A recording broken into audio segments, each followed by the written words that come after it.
Good morning, everybody. Just waiting for all the participants to move out of the waiting room, and it looks like everybody is now out of the waiting room and into the session. So welcome. Thank you for joining us. My name is Stephen Kirk, CEO of RFI, and I'll be introducing our other speakers in a moment. Before we start, just a couple of housekeeping things. I think everyone's joined on mute, but if you could keep yourselves muted during the event, please. There will be opportunities for questions. We want to encourage questions. Please add questions to the chat or put your hand up, and we will try and get back to everybody. We have quite a reasonable number of people here today, so we may not get to all the questions in the session. If there's any questions we don't get to, we'll make sure to come back to separately after the call day. As I say, use the chat function, Zoom hand, and obviously, if we do come to you to ask a question, then please unmute yourself and introduce yourself. The session also is being recorded for the benefit of those who are not able to join us today. I hope you're obviously happy with that. So we have quite a good number of participants, and I think more joining. But conscious of the importance of everybody's time, we're going to kick off straight away and start by introducing the three speakers. First of all, myself. I'm the CEO of SKCI.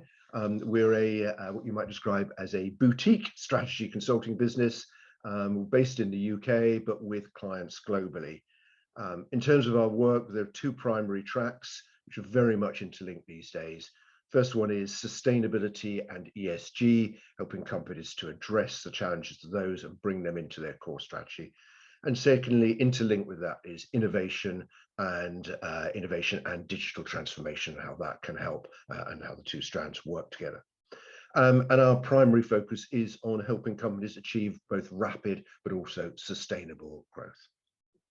Now I'd like to ask first of our speakers, Tony, to introduce himself, please. Thank you, Stephen. Good morning, good afternoon, everybody. My name is Tony Wines. I'm the CEO of Turnkey Group. We're a company that specializes in technology analytics around sustainability and ESG reporting, as well as ESG strategy.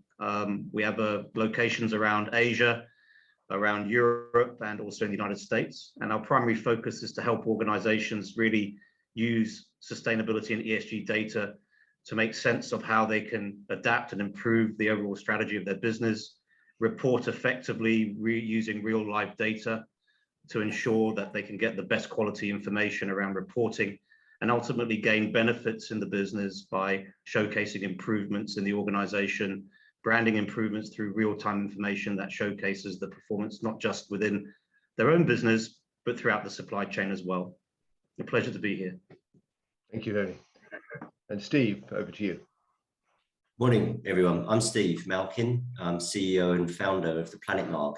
Planet Mark is an international certification for sustainability and zero carbon for organizations of all shapes and sizes. We're based in the UK, but we work around the world. Fundamental to our work is the ability for any organization to measure the carbon footprint consistently and super accurately in terms of scopes 1, 2, and 3, which is something we're going to get into a little bit today. So measuring carbon, empowering and engaging their stakeholders, but particularly employees, to drive change themselves. It becomes like a cultural, purpose-driven activity at the very heart of every organization. And thirdly, we help them communicate that transparently, openly, based on evidence-based data, so that they can report their carbon emissions and their progress. Most recently, we've been doing work with Google, helping organizations around the world to understand what net zero is and zero carbon. So we're going to be talking a bit about that today. I'm talking from COP here today in Glasgow.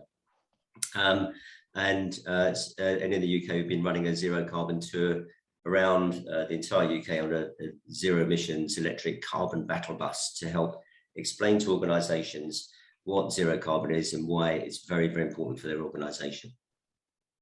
Brilliant, thank you.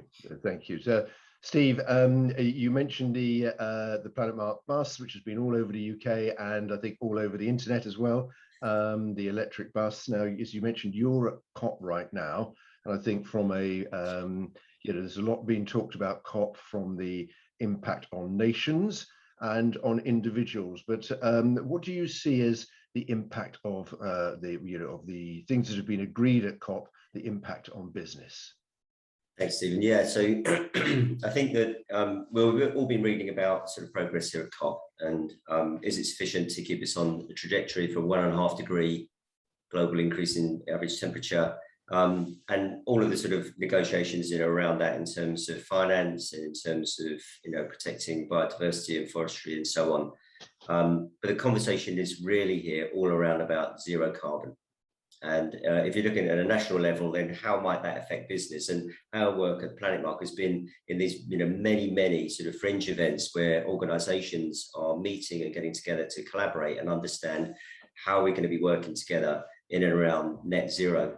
Because net zero is going to be the trajectory and target of zero carbon is for countries, but then actually it's going to be delivered by organizations. And that's where it's going to be delivered, both in terms of organizations themselves are going to go to zero carbon, but also organizations are going to innovate and enable the products and services for us all as societies to reach a zero carbon and then ultimately actually get into a space of regeneration and taking carbon out. So, the message from COP is, look, everything here is focused around zero carbon. How are we going to achieve it, and what role do organizations take in that journey?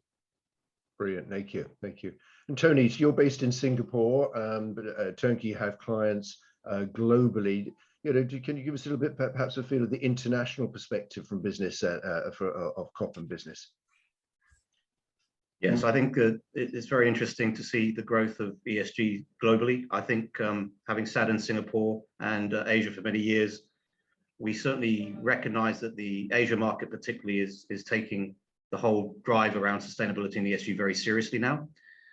Increasingly, I think we're seeing some of the potentially most regulated markets coming out of Asia, especially around the stock exchanges and the increasing regulatory mandates that we're seeing around this region, particularly in countries such as even New Zealand, where there's TCFD mandates coming through next year as well. So I think the market has certainly woken up very strongly in Asia to the whole concept of ESG.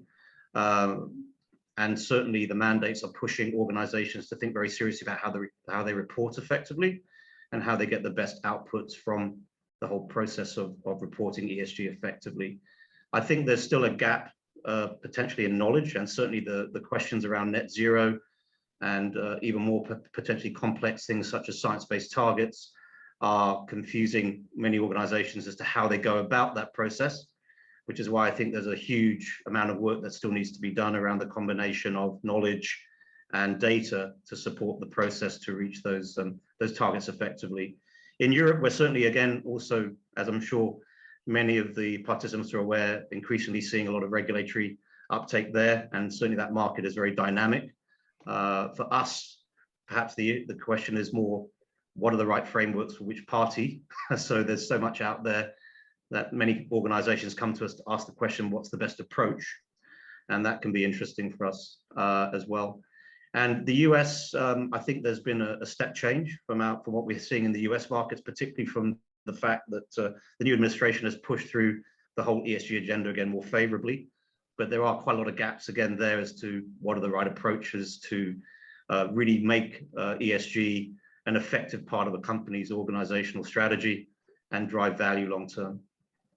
Brilliant. Yeah, and I think we've seen in the past that sort of Europe has been a leader on ESG and addressing climate change. It's interesting. I think we're seeing pockets in the United States and pockets in Asia where where companies are really taking this seriously and applying a rigor that perhaps it's because they're coming at it from scratch that we don't often see in Europe.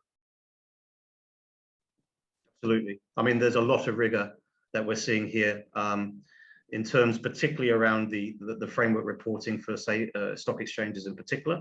But increasingly, I think organizations are driving quite good quality practices around the journey map of ESG. but it is a big variation. You know, there are organizations that are doing tremendous work at a very high level, and there are other organizations that are just starting this journey or trying to even adapt to understanding how to begin the journey around ESG.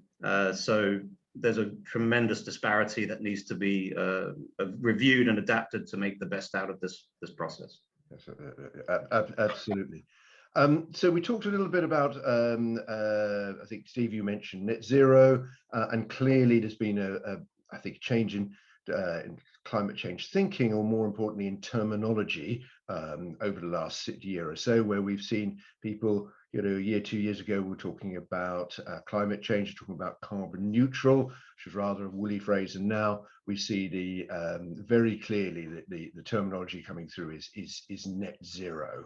But the transition from a more perhaps slightly vaguer set of terminology through to net zero, do we have thoughts on what that means for business, and how, you know, and how that change in thinking about becoming more rigorous is going to affect businesses? Yeah. Tony, perhaps, or Steve, to you first. So during just prior to COP, we had this sort of, you know, we've been operating in a sort of a pre-definition phase for zero carbon and net zero carbon. Just prior to COP, you know, we got the definition sorted out, and in a lot of the work that we do, and to Tony's point, there's quite a lot of confusion around what zero carbon is and what net zero is. So if I have a minute, I could probably try and explain it. And you know, if it's going to be a bit of a quick one, so bear with me, and there might be some nuances, but effectively, when you measure a carbon footprint in an organization, it's done in what we call 3 scopes: scopes 1, 2, and 3. Scope one is the fuel that your organization burns. That could be in its real estate in terms of gas or fuels for heating or manufacturing processes. And in scope 2, in other areas of scope 1, are the fuel for your vehicles. So you have company fleet, company vehicles. So that could be petrol or diesel. So scope 1 is sort of fuels that you burn. Scope 2 is the electricity that you consume and its transmission. So really, scope 1 and 2 are actually quite easy for companies to measure. And if you are not measuring your scopes 1 and 2 now, you should absolutely start, because there's so many multiple benefits in doing that, which we'll come to later.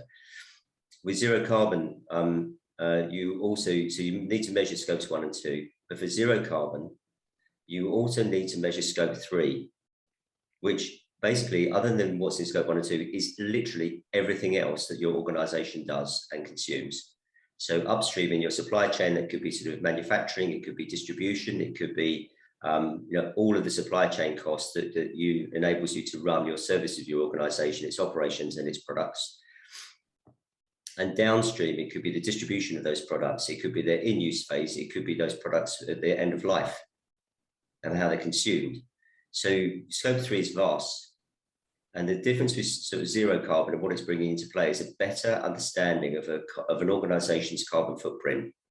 So it has a direct emissions, but also where it has influence and its responsibilities. So zero carbon requires you to take scopes 1 and 2 down to 0, and it requires you to reduce scope 3 by at least 90%.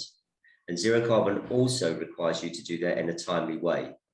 So it requires you to reduce your scopes 1, 2, and 3 by at least 50% by 2030, which is only 8 years away, right? So number one, you've got to measure this stuff. And number two, in actual fact, you need a reduction plan in the public domain to show how you're reducing it by at least 50% by 2030. And then the remainder can be done by 2050. Now we can come to target setting later in this conversation. But the issue here is this, is that if you are in a place where an organization that you work with has set a net zero carbon target, their scope 3 is your scope 1 and 2. And so the game changer on zero carbon, where it's completely different from carbon neutral and other things, is that it brings companies together, it brings organizations together, and they can do that willingly in a collaborative way, or it could be a drag along, which is, I need your carbon, and you've got to give it to me. And if you don't, I can't reach my net zero target, in which case, then we may not be working together. That's the implicit sort of threat. I'm going to add one more thing, just lastly. For net zero, if you can't get to absolute zero on your scope 3, you have to get your scope 3 down by at least 90%, and the remaining 10% or less, you can use carbon removal projects, which are sort of generally now nature-based solutions, either suck carbon out the atmosphere, to effectively offset that final 10%. But those are, you know, specific types of projects, and they're not like most of the stuff you see in the carbon offset market right now. Thank you, Steve. That's really helpful, and it shows the size of the challenge, but also the size of the opportunity for organisations that that get ahead in this. So, Tony, any your thoughts on net zero? Well, I think Steve, I think it's a great description of it. We're much appreciated on that. I think, in a nutshell, it just shows that the vast challenge ahead, really, in this whole process. I think we've been working a lot with organizations who are just beginning now to look at their scope 3 and trying to then get their heads around that. But looking at the size of what is being ascribed there, for 90% reduction, it really means that the full rollout of supply chain scope 3 has to be done in a very structured way and has to be really processed effectively. And that's perhaps where the big challenge has been. A lot of organizations have, as you rightly point out, done pretty good work on getting scope 1 and 2 evaluated, but scope 3 has always been the challenge and has continued to be the challenge simply because of the size of task ahead. It does make perfect sense, though, when you look at the climate mitigation requirements and what scientists are telling us we need to do to reach those targets, that scope 3 is the piece that we really have to tackle and tackle well. So the question, of course, is how do you do that? There's a dearth of information around scope 3 in general at the moment. Very little data around that part of it. Very little structure around how to process scope 3. So I think there has to be a fundamental change in thinking to get to that point where you can get that effectively mapped out. And it has to be extremely scalable. It has to be very granular in nature. And I think it also, if you're going to do this effectively, has to be transparent and auditable, which means there's big challenges ahead in ensuring that the data that you're getting within that network of operation is accurate, harmonized and transparent. And that's an area that will require a lot of work and I believe technology and advisory to do effectively.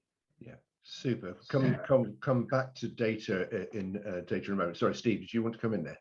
I was just going to say that, look, there's quite a lot of topic here. I know we're sort of, you know, but this is a fundamental part of ESG, and it's highly sort of relevant right at this moment in time. But so I don't want to lose the ESG bit. I want to come back to, you know, and data gathering. I'd love to spend a bit of time.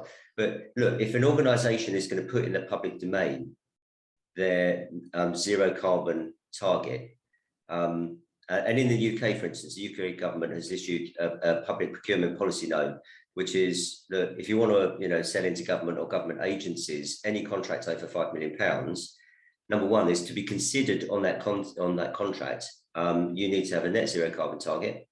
It needs to be on the homepage of your website, and it needs to be accompanied by a credible action plan that shows how you can achieve it. Now, in there is the sort of the underpinning of requirement of trust in organizations. So this is very much about, not just about how you're gathering the data, but it's the quality of the data, as Tony picked out, and the fact that any data you are going to gather has got to be evidence-based, yeah, to enable you to make the management decisions in your organizations about how to reduce that carbon, but also because it's going to go in the public domain, it's got to be trusted and transparent, evidence-based, verifiable, checked out, to know that you, your company, your brand, are putting in the public domain something that you think you can achieve, showing how you're going to do it. Otherwise, you will lose all sort of trust in your organization and brand. There's a risk here in terms of being caught out. So evidence-based data is going to be essential. Yeah.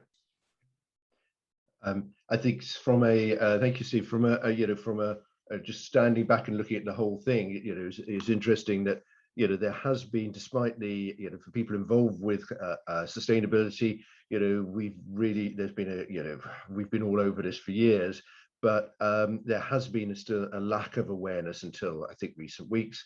I came across a survey the other day by, I think, UK accountants, RSM, who survey 400 mid-market companies. That's sort of between 10 and 700 million.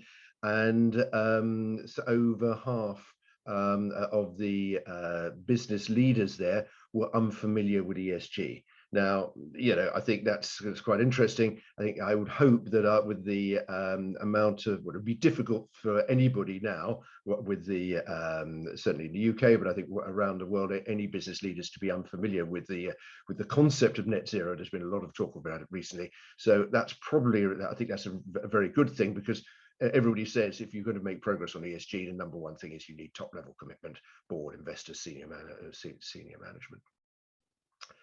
So we talked about a bit about net zero. We've heard various things. Both Tony and Steve talked a bit, mentioned about data.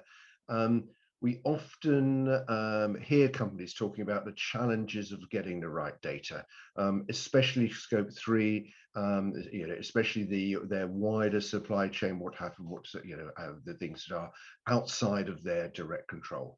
So Steve or Tony, what are your thoughts on this, please, on the challenges of how companies can address the challenges of getting getting the right data? Perfect, Tony. Thanks, Steve. Yes, definitely. When we look at this whole process around quality of data and getting good quality data, the challenge often is, as Steve mentioned, not so much around scope 1, scope 2. It's very much as you start to externalize your practices that organizations have become resistant or challenged to try and figure out how that data can be captured. I mean, the way that we obviously tackle this is through technology itself. We as a technology platform provider created a SaaS solution that allows many hundreds, if not thousands, of locations, sites, suppliers to gain access into a platform that has ready-made frameworks and ready-made structures that allow you to input selected data, material data that can be then uploaded and presented to an organization, a corporation, an accreditation firm, such as potentially Steve's here. And I think we are seeing that, to a lot of people's surprise, there is a lot of data in many companies. We find even when we go into organizations, SMEs and mid-cap, when we ask questions about, can you provide us information about electricity consumption, energy consumption, that data is readily available in organizations. And so perhaps there's a little bit of a misnomer about how complex it is to get data into this whole ESG process. I think the important thing to look at is, and one of the things that we think is a bit challenging, is many organizations look at multiple frameworks and feel that they're very, very complex. So, if you start to look at different types of frameworks around the world, there's a sense of this is a very complicated process for us to be part of as a mid-cap or an SME. And that's actually where a huge amount of the data lies, is actually within the SME and mid-cap framework. So how do you get those organizations to at least start the journey map? I think we have to be very selective into what we're trying to achieve at the preliminary phases of capturing data. We want to be able to get organizations to provide a minimal amount of data, but very accurately. So if they can provide even 3 to 5 KPIs around environmental impact, waste consumption, energy and water, but provide us transparency around that and auditable information that we can capture monthly, that's a huge step in the right direction for us to sort of see the ability to get scope 3 measured out effectively. Once we see that 3 to 5 KPIs can be established and that companies can fundamentally see some trends around that, it gets easier and easier as you go down that process to say, let's expand that footprint into other facets of the organization and subsequently perhaps into even social governance or health and safety and risk. All of those assets are definitely there. But I think the important piece of this whole process is to try and achieve the preliminary phases of data capture without trying to, literally change the world. It's kind of, we need to get the right data, even if there's moderate amounts of data there, but we have to be very accurate, transparent, and harmonized around that structure. And I think those processes are beginning to be put into place and action quite effectively. It's just a huge market to tackle when you think about scope 3 and the thousands, if not hundreds of thousands of suppliers out there. So it's getting a small percentage of data, perhaps as an interim solution, but getting it completely accurate that would make sense. Maybe I could add to that. Look, a carbon footprint of your organization, if you're not measuring a carbon footprint, it's a brilliant piece of management information about how you can run your company better. So if you are looking, sometimes, for an SME, we work mainly with SMEs, I work with some big corporates, and for them, they want to go to their supply chain and ask about what their carbon footprint is and understand how much carbon is in their supply chain. They're trying to minimize risk, but also see opportunity there. I'm sure we'll come on to opportunity later. But for the SMEs themselves, in actual fact, just gathering this type of data sometimes for the first time, then suddenly unlocks all sorts of opportunity about how you can run your organization better. Because the first thing you're going to do is you're probably going to find out you're spending too much on your energy. You're probably going to find out that you're using too much energy. You're probably finding in actual fact your vehicle fleet could be much better optimized through route optimization, different types of, even driver behavior patterns and so on. So what we know is that actually the first year, 2, 3, 4, 5 of measuring your carbon emissions unlock vast opportunities to take money out of your business. And that's just direct to the bottom line. So it's just a brilliant pie chart to show to your team and your management team, could people in the business at any particular level, about, look, how can we operationally get better and more efficient? And it's going to go straight to your bottom line, and you're going to cut carbon, and that makes you more competitive, and it makes you aligned with your customers. Why not do it? It's like, if you haven't started, do it today. That's our sort of big message. And this first set of data, like Tony said, that's actually pretty easy. It's what do you spend your money on? Yeah, that's not complicated. You've got bills. Yeah. So let's use them and get them into a system and a process whereby you measure it every single year, or every month if you can, but at least every year.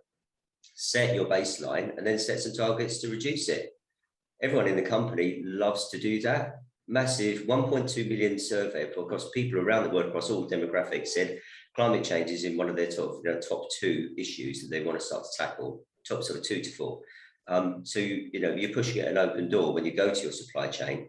And if you are a supplier, do it now, because your customers will want it and they'll be coming for it. If you do it before that, it's a great gift for them to have straight away. It's not that difficult. Yeah. Thank you, Steve. I think that's great. And in summary, we're saying actually let's get the data, start getting the data. Don't worry about so much about what frameworks, because you can, if you've got good underlying data, you can reformat it for different frameworks if necessary later. But getting that data, getting started can help drive a sense of urgency. Urgency can create innovation. Innovation can create opportunities. And it's better to start with an imperfect plan in terms of data gathering, and then you change direction later. We also see, sometimes, out talking to companies, and there has been resistance certainly in, as you mentioned, in SMEs, but actually sometimes in larger organizations, that this is actually really all too hard or too expensive. I think part of that has been addressed with the publicity coming out of COP, etc. But I wonder, I know Steve and Tony, you both deal with companies, wide range of companies.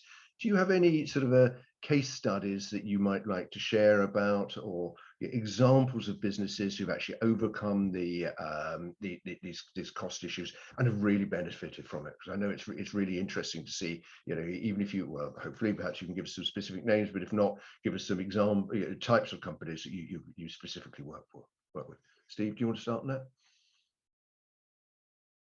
Sure thing, thank you. So let's take SMEs, right? Because I'm not quite sure, the bulk of the market, okay? And you could argue that corporates should be or have been doing this for ages, but we can come to the large organisations in a moment. So what we see from SMEs is that, in actual fact, some of the business benefits of doing these things are that they want to respond to tenders, and they want to demonstrate that in actual fact they're a good and trusted organisation to work with. And some of the filters which are being applied now are that they have to, there is a percentage score in tenders about, what's your carbon footprint, how you're reducing it, and how is that going to affect this contract that we're engaged with. And an architect phoned us up 2 days ago, said actually to get onto a tender, we actually need the Planet Mark certification. That's not unusual, it happens, but we need it kind of right now. We need to demonstrate we need a carbon footprint like tomorrow. It's not quite as quick as that, but and they're a bit behind the curve, and so they then want to catch up.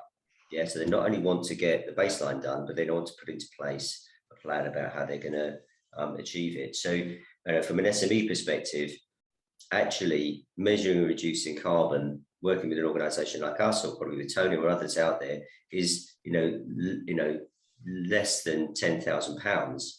Yeah, so we're talking about a few $1,000s to in order for them to unlock opportunity and contract values, in the hundreds of thousands, if not the millions. So in actual fact, in terms of a company turnover, there's a lot of numbers out there which are sort of bandied about from other organizations about how costly it is to create a carbon footprint. It's not costly. Yeah, it's infinitesimal in terms of your company turnover, particularly for SMEs. It's a few £1,000s. So I think the first thing to get out there is like, let's demystify what a carbon footprint is. Let's demystify how challenging it is. There's solutions which are readily available, and you can jump onto those straight away, and you'll get your benefits in terms of cost reduction and opening up tender and new opportunities for business. Thank you, Steve. Tony? Yeah, I think we've got a couple of interesting examples and from different ends of the spectrum. So perhaps I could start with the SME side as well. We're working with a large trade institution in Malaysia at the moment with about 15,000 SMEs within their network. One of the big challenges that they're facing, of course, is as they try to export out of that country into global markets such as the UK, or US and Europe, the whole issue around ESG is becoming more prevalent. So this has been an area that none of these organizations traditionally had to consider as part of their export focus as an organization. Now, there has to be a certification around, are you an ESG compliant organization? Have you got proof that you're actually doing something about sustainability within your own network of locations around Malaysia? So there's a fascinating upside there where organizations for the first time have had to say, well, how do we address this? Because if I can't export my products into the UK or Tesco, wherever it may be, because I don't have an ESG practice for the first time, I'm certainly going to be challenged around this. And again, it's a very simple process around getting the very first facets of ESG mapped out, starting with the environmental side of it. But again, I always want to focus the fact that whatever you're putting together as an organization, we want to have some transparency and auditability around that. That's the key piece. It's to avoid any sort of greenwashing through just making up something as you go along, dare I say it.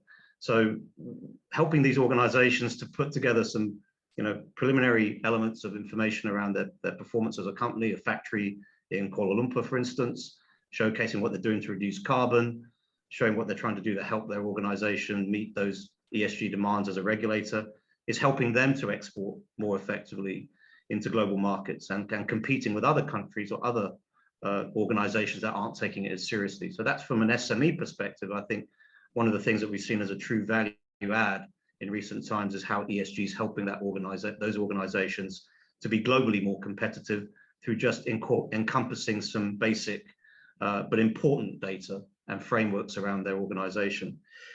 Then the other side I'd like to talk about is perhaps looking at it from a slightly different angle, is financial institutions who are trying to get companies to drive ESG more effectively at the point of a trade sale or an IPO. We've been working with companies that have actually started that journey 3 or 4 years ago and really didn't have any understanding around ESG. And these are much larger, institutions, regional companies with big multi-global practices in place, but very little around ESG. So helping those organizations, again, to create the sort of journey map that's very, very important around their practices, starting with materiality, understanding what they need to be capturing, what are the sort of important facets of ESG within their business, then taking at the next level data capture, making sure that data capture is, again, eventuated and harmonized, leading towards a certification, taking all of this towards a step-by-step improvement on a year-by-year basis is really critical. And we've had companies starting at a zero base, literally, what is ESG, to now beginning to start that process around net zero, but with years of good practice in place. So they can actually take that baseline and say, we understand now what we're doing as an organization. We understand each of our facilities, we're measuring them. We know what they're doing. We know which are the good facilities, which are the poor facilities, what are the ones that we need to do the most work on.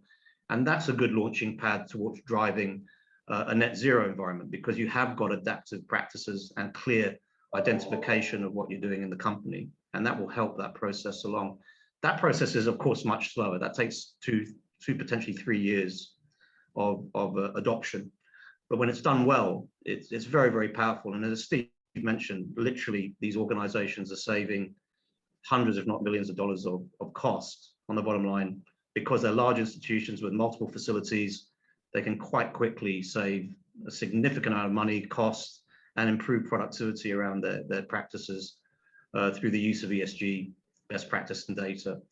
And so combining that with certifications, data, reporting in a very transparent way has really helped those companies succeed. And we have one recently that just got bought out by a global organization at a significant multiplier value because of the fact that ESG was a prevalent part of that company's best practice.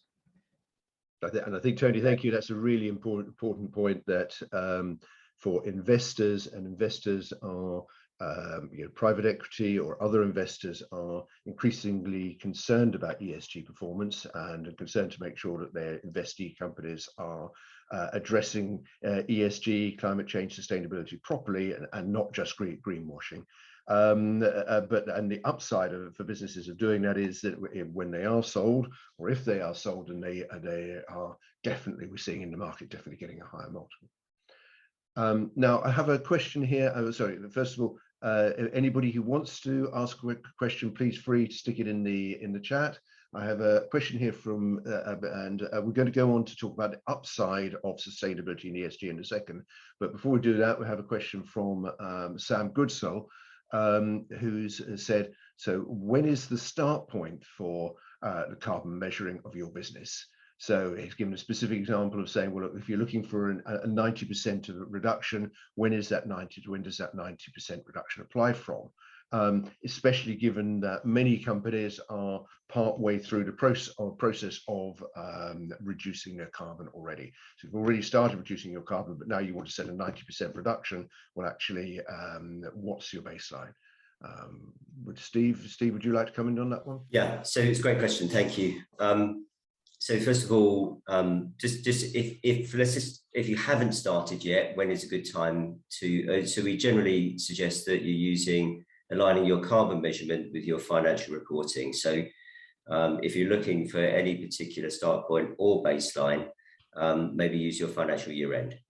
Yeah, because that's the point where you're gathering up, sufficient data that will help, inform your carbon footprint, and then your carbon and other environmental impacts, and then latterly social, will be aligned with your financial year end, and it's going to provide the type of reporting that you already need or are going to need. In terms of, we're one of the early, UN-backed Race to Zero official partners at Planet Mark, which is great. If you look at the Race to Zero, it gives you a definition of about actually what is the baseline that you need to set.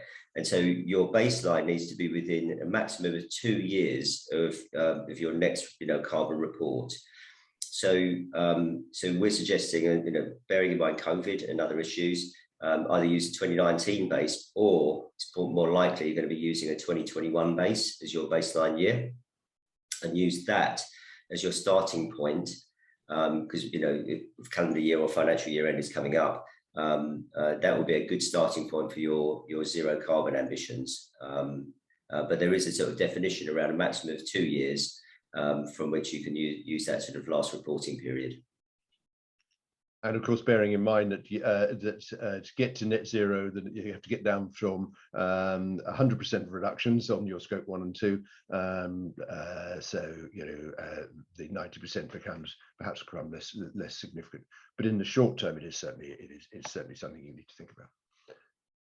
So no more questions at the moment. So if we just go on now and talk about, because we said we want to talk about ESG and how ESG drives business growth. And I think it would be great if we could just expand on the upside of this, and how sustainability and ESG can help in this. And also, we've talked a lot about measurement, a lot about data, but perhaps talked a little bit less so far about people and innovation, etc. People and motivation, etc., as well as innovation within the organization. So Tony, would you want to come in on talk about this, on the upsides you see and how ESG is actually helping businesses to grow?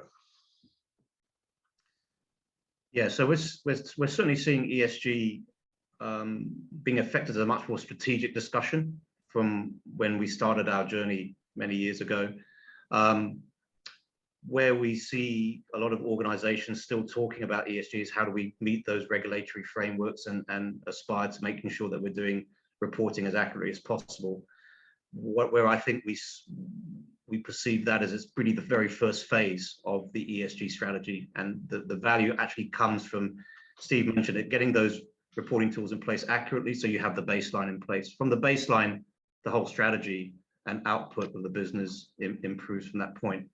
Certainly, we're seeing a lot more organizations looking at how ESG data, ESG monitoring, ESG structure can add value from a pure valuation perspective of a business. So by ensuring that we can showcase we've reduced carbon by 20%, that we reduce staff turnover rates, that we have a well-structured balance of diversity in the business, that there's sufficient training from different age groups and different departments of the organization, which are all part of that social impact side of it now, all the way through to even looking at elements around cybersecurity, which is an increasing part of the whole ESG practice.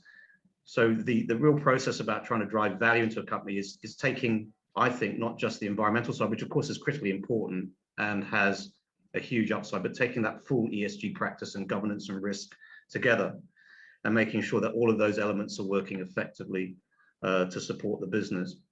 And when we talk to financial institutions, certainly what we are starting to see is that there's a growing trend towards what we call integrated reporting. So not only are we looking at the financial metrics of the company on a monthly basis, we also want to understand what are the non-financial metrics of that company also on a monthly basis. So whilst many organizations have been traditionally looking at annual reporting, putting together the report of the company once a year, we're seeing an increasing trend towards tracking that organization on a monthly basis. So have you managed to reduce your staff turnover rates by 10% as you expected to do by the end of the year? How are you tracking against that? All of those facets, I think, are being packaged towards what's the overall brand value of the business. So when we start to talk to financial institutions and they're positioning companies for IPO, M&A, trade sale, or additional financing even, all of these facets are very, very important indicators towards the health of the business. So I think that's one of the fundamental changes we've seen is the increasing push towards looking at non-financial metrics and driving it almost in exactly the same way as you would report a financial set of KPIs on a monthly basis, adapt that practice together. And increasingly what we're seeing is a lot of focus around some of those non-financial metrics as to why they are not looking as good as they should be. You know, why are we not driving down our carbon footprint in the way that we thought we could do this year? Have we done enough to retrofit our facilities and make sure staff are having a reduction in injury rates, for instance? All of those elements are now very evident in the view of a financial organization. So I think when we get all of that together, structure it in an integrated way, the value of that business is undoubtedly going to increase. And there's a huge amount of discussion now about how do we value companies based on non-financial data that showcases an organization has performed well in terms of its ESG practices by being an ethical company, by reducing its carbon footprint, by reaching targets that they say they're going to reach. There has to be a value attached to that organization, and increasingly that's part of the financial measurement of the business. Thank you, Tony. Steve, and your thoughts on how we get, how ESG can help to, drive business growth? Thank you. Yeah. So look, so with ESG, as Tony said, look, to make an assessment on an organisation, you need good data, and you need to show performance, against that data and a baseline. And this should take zero carbon as part of that. Within a wider sustainability sort of context.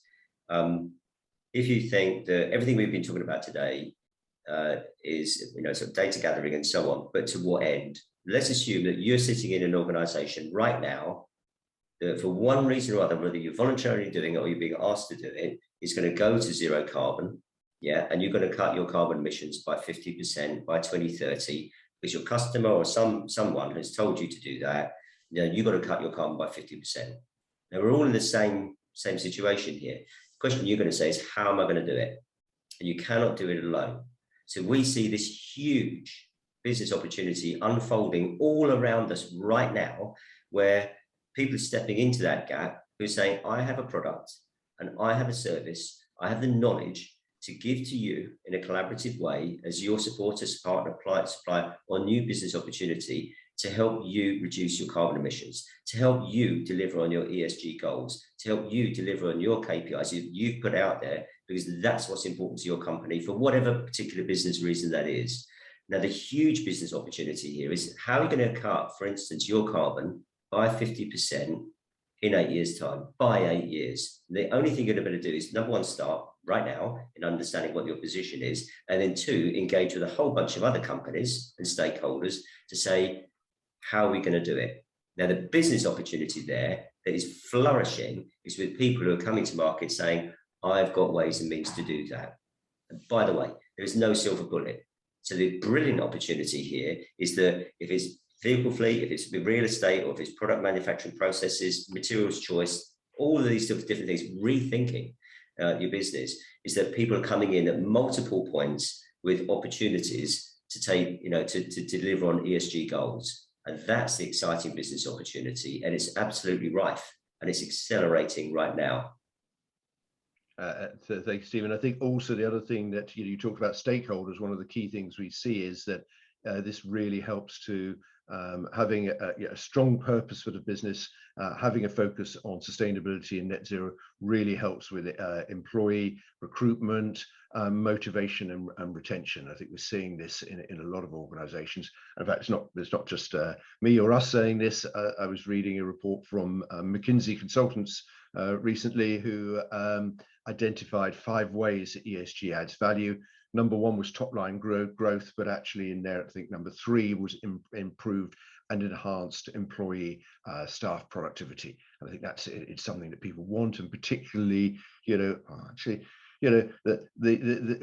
read in the media that particularly millennials and Gen Z want this. I think actually all generations want it. All people these days, life's too short to work for a company that doesn't have a strong, that isn't doing the right thing. So we have another question here from Maria, who says that she reads that that CSRD, the Corporate Social Responsibility Directive, the EU directive, will replace ESG reporting, and she's got a question on how to link the two together, or move from one to the other. Would either Tony or Steve like to come back in on this? Maybe you, Steve. Hi, thanks. So I don't know whether or not it's going to, I don't have a view on whether it's going to replace ESG. Yeah. One of the issues that we've got is there's multiple reporting frameworks, as Tony sort of said. So, so within ESG, there is the CSRD, and apologies for the acronyms, there's a lot of these. But we see that if from our perspective, we're seeing more people gathering around ESG as a broader overarching concept. And then beneath that, there may be specific frameworks that you might be choosing to adopt for your company reporting. Now, there are quite a few, yeah, and there may be more coming through. Certainly, we've seen the proliferation of TCFD.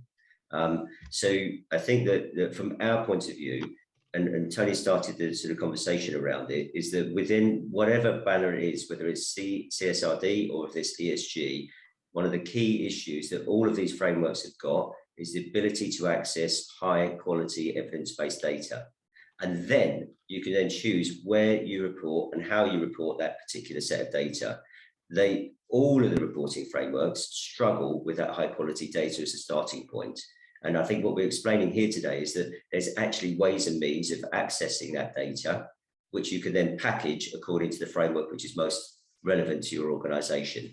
But Maria, what we're hearing more about is actually sort of, people moving in and around ESG as a sort of, ESG and zero carbon as the primary sort of drivers for business. Brilliant. Thank you, Stephen. I completely agree. I think ESG as a concept is here to stay. It's net zero is a component of the overall ESG. CSSD will be one of a number of frameworks. hopefully over the next few years, we'll see more, as with accounting frameworks, we'll see better standardization or better harmonization between the different frameworks and standards, and a greater complexity for people at the moment. I think we have time for one more question, and we'll just go into a wrap up. There's a question here about how we can give some insight into good practice. It's from Willie McCall, being developed around social goals. Any thoughts either? So Tony, would you like to come in on social goals? Because I know you do a lot of work around the social side of ESG.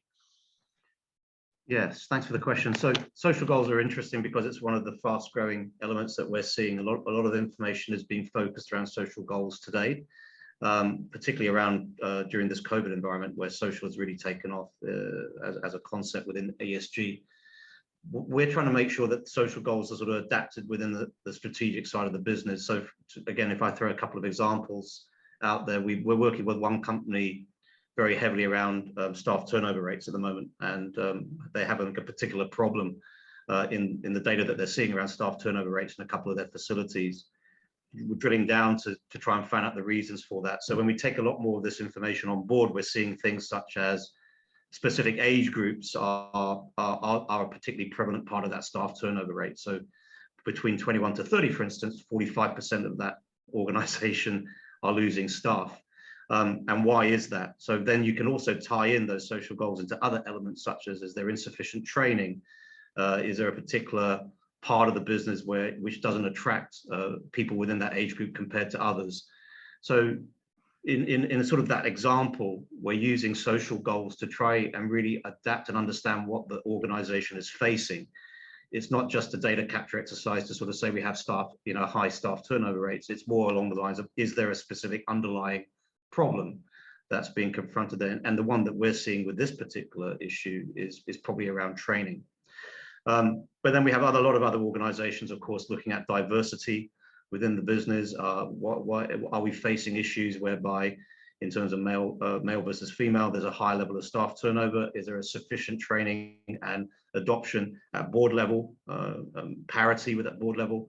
All of these data sets are captured and evaluated, and evaluated within the whole company organization. So again, if you're looking at a regional or global player, you may find that there are certain gaps in your overall practice within certain locations which need to be addressed.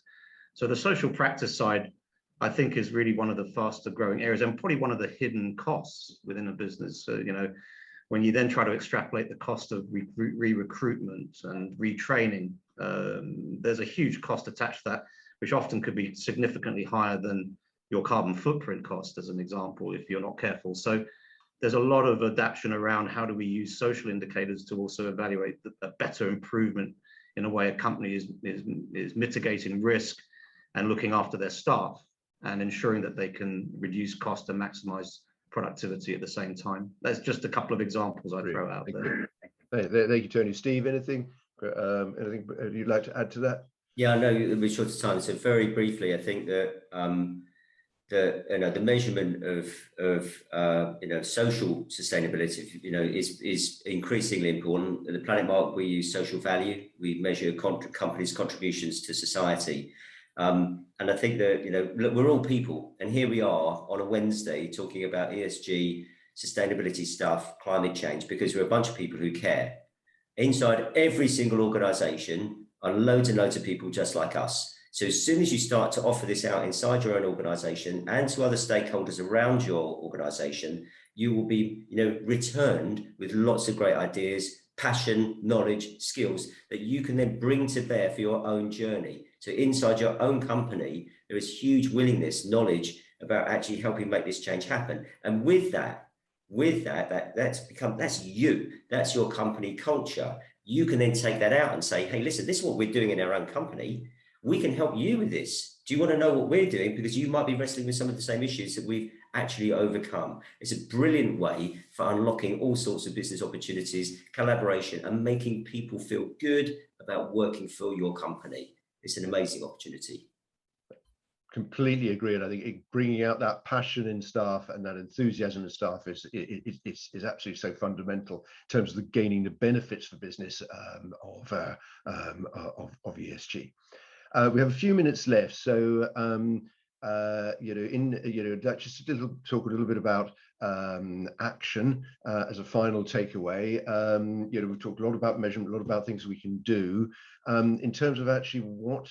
Perhaps Steve and then Tony, you can give us your thoughts on, if people here today are going to take away one thing and do one thing differently, what would you like to see them doing as a result of the hour we spent together this morning? Okay, so we're quite passionate about climate change, and because I'm sitting at COP, my takeaway will be this, is that if you are not already measuring your carbon, start today. Yeah, go to your accounts department, find out what your utility bills are, or contact us, and we will direct you and signpost you, or Tony will, to places where you can start to measure your carbon footprint. Set a baseline, use that carbon footprint as a baseline.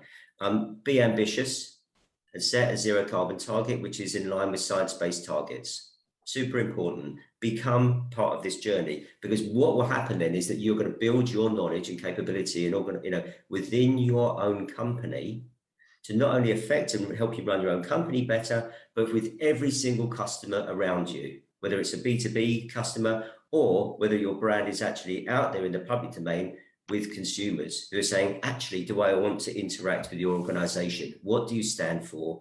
And why should I be spending my pounds or dollars or euros with you? So it starts with great measurement, but then it actually ends up with a great piece of engagement with your own people and your customers.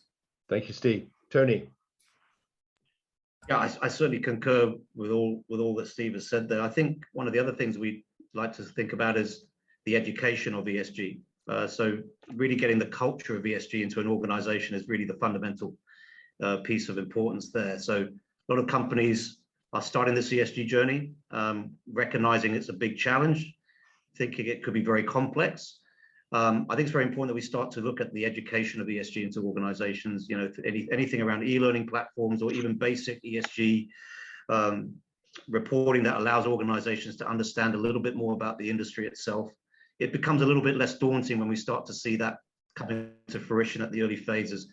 I think the industry it is a very complicated industry, and it certainly on paper looks very complicated, just the amount of frameworks and different directions of travel. So it's really trying to make sure that you focus on what you think is right for your own organization, your own business, and following that journey effectively. So when you take that stance, and even if you're just starting at the beginning phases of it with one or two key performance indicators, you're already on the right track. And so it's getting your first foot forward and continuing to educate on this whole journey map, because it's a constant learning curve as well. But if you can get those elements in place, I think the whole process around this massive subject becomes just a little less daunting and becomes a lot more effective. So that's my piece. Brilliant. Thank you, Tony. So I'm just going to conclude now and say, just a few thoughts from my perspective, from a strategic perspective. Number one, this is going to transform your business. Number two, if you address ESG properly, it will help to make your business more successful. Number three, if anybody who's tempted, and the danger with focusing on frameworks is there is a tendency sometimes to encourage greenwashing. Greenwashing will no longer cut it. Once you're being asked to report your emissions, your performance to other companies who are including it in their scope 3, you will get caught out. Number four is move fast now. This is an opportunity for organizations to move fast, to grow, to gain market share from competitors who are not addressing this properly. And there are still a lot of organizations not addressing it properly. But you have a choice. If you don't move fast now, you will get left behind. And in business, you have the quick and the dead. You need to be quick. You need to be addressing this fast, and that will help you and your organization to become more successful. Now, I know that SKCI, Planet Mark, and Turnkey will all be very happy to help you work out where to start and or where to go next, or to address any other questions you may have. Conscious we're on the dot of 9:30, so we're going to wrap up now. I'd like to say thank you for joining us. There will be a recording made available. If you have any further questions, please feel free to email us. And I see there are a few more questions in there, which I'm sorry we haven't got around to addressing. We will address those questions. Anything else that occurs to you, please feel free to contact us. So until next time, on the dot of past, thank you very much, and thank you for joining us. I hope you found it a useful session today.